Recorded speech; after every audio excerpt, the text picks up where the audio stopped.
اللہ کے محبوب علیہ الصلوۃ والسلام نے فرمایا کہ الا اخبرکم باہل الجنہ، میں تمہیں اہل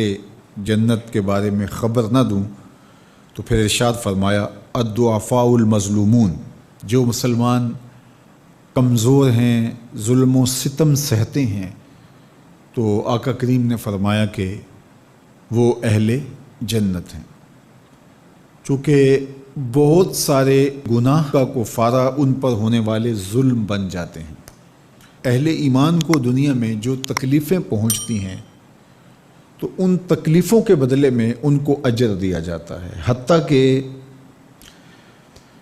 جو اہل ایمان کے پاؤں میں کانٹا بھی چبھتا ہے اللہ اس کی بھی ان کو جزا عطا کرتا ہے۔ اور ایک حدیث پاک میں آتا ہے کہ اہل بلا کو جو قیامت کے دن اجر و صلہ عطا کیا جائے گا تو لوگ آرزو کریں گے کاش کہ ہماری کھال اور ہمارا جسم لوہے کی کینچیوں سے کاٹ دیا گیا ہوتا، تو آج جو صلہ اس کا حشر کے روز دیا جا رہا ہے۔ تو حالات میں بعض کا اس طرح کی صورت بن جاتی ہے کہ یا آپ ظالم بنیں یا آپ مظلوم بنیں، تو اس وقت مظلوم بننے کو اختیار کر لیجئے گا، ظالم کبھی بھی نہ بنیے گا، چونکہ ظالم کا ٹھکانہ آتش دوزخ ہے اور مظلوم کی جگہ اللہ کی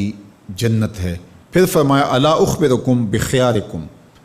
میں تمہیں خبر نہ دوں جو تم میں سب سے زیادہ بہتر ہیں؟ تو پھر جھولیاں پھیل گئیں، تو فرمایا تم میں سے سب سے اچھے وہ ہیں کہ جو اچھے اخلاق کے حامل ہیں، جن کا خلق اچھا ہے، جن کے رویے خوبصورت ہیں۔ اور پھر آقا کریم علیہ السلام نے فرمایا الا انبئکم بشرارکم، میں تم میں سے جو شریر ترین لوگ ہیں ان کی خبر دوں، السرسارون المتشدقون المتفہقون، یہ وہ لوگ ہیں کہ جب مجلس ہو رہی ہو تو سب لوگوں کو برابر بولنے کا حق ہوتا ہے، اور کچھ لوگ تکبر کی وجہ سے بولتے ہی رہتے ہیں اور وہ سمجھتے ہیں کہ بس مجھے ہی حق ہے بولنے کا، اور وہ کسی کو موقع نہیں دیتے، اور کوئی بولے تو پھر اس کی بات کاٹ کے بولنے لگ جاتے ہیں۔ المتشدقون المتفہقون، یہاں وہ لوگ مراد ہیں کہ جو خام خواہ کا تکلف کرتے ہیں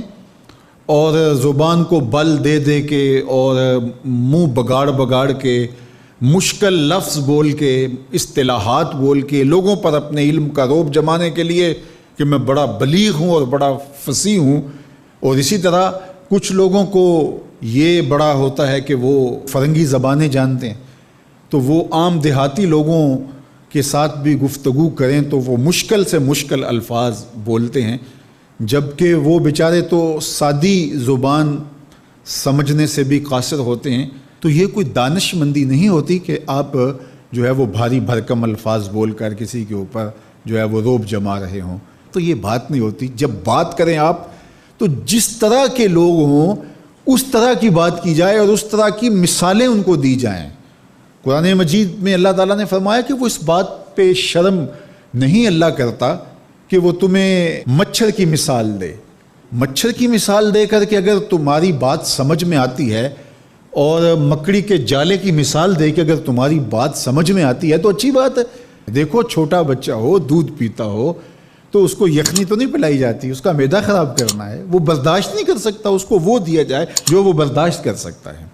اس لیے آپ کے مخاطبین کس طرح کے ہیں؟ کلم الناس علی قدر عقولہم لا علی عقولکم، میرے اور آپ کے آقا و مولا نے فرمایا جب بات کرو تو لوگوں کے فہم کے مطابق کرو، اپنے فہم اور اپنی عقل کے مطابق نہ کرو۔ علامہ اقبال علیہ رحمہ کی شاعری اور ان کا خوبصورت ادب اگر آپ دیکھیں تو اہل علم کے لیے سوغات ہے، لیکن جب چھوٹے بچوں سے مخاطب ہوتے ہیں تو پہاڑ اور گلہری کے نام سے نظم لکھتے ہیں، جگنو کے نام سے نظم لکھتے ہیں، اور